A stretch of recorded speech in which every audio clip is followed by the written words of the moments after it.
২০০৪ সালের এই দিনে রাজধানী বঙ্গবন্ধু অ্যাভিনিউয়ে আওয়ামী লীগের সমাবেশে ভয়াবহ গ্রেনেড হামলায় নিহত হন ২৪ জন, আহত কয়েকশো।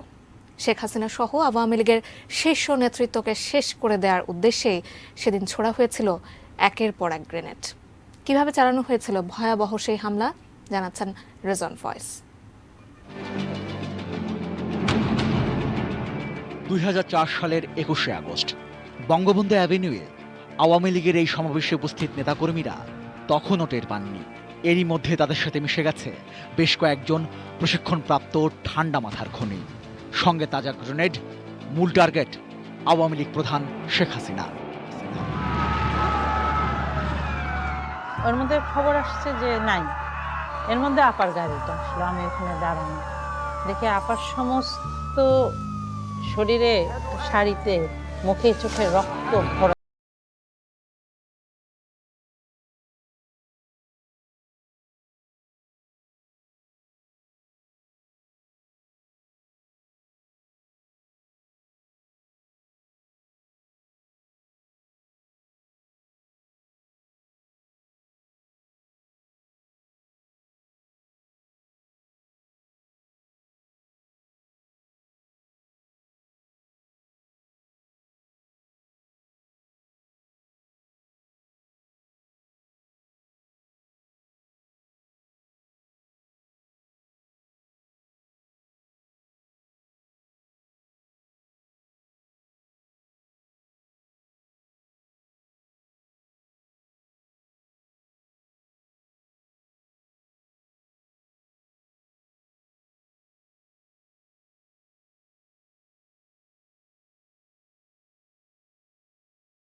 গ্রেনেড ছোড়ে ঘাতক জানদাল।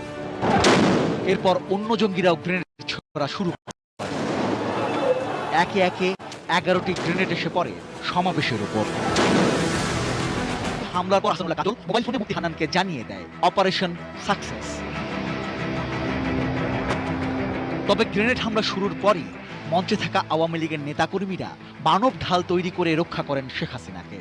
যদিও মঞ্চ থেকে গাড়িতে ওঠার সময় আওয়ামী লীগ সভাপতিকে লক্ষ্য করে বেশ কয়েক রাউন্ড গুলিও ছোড়া হয়েছিল।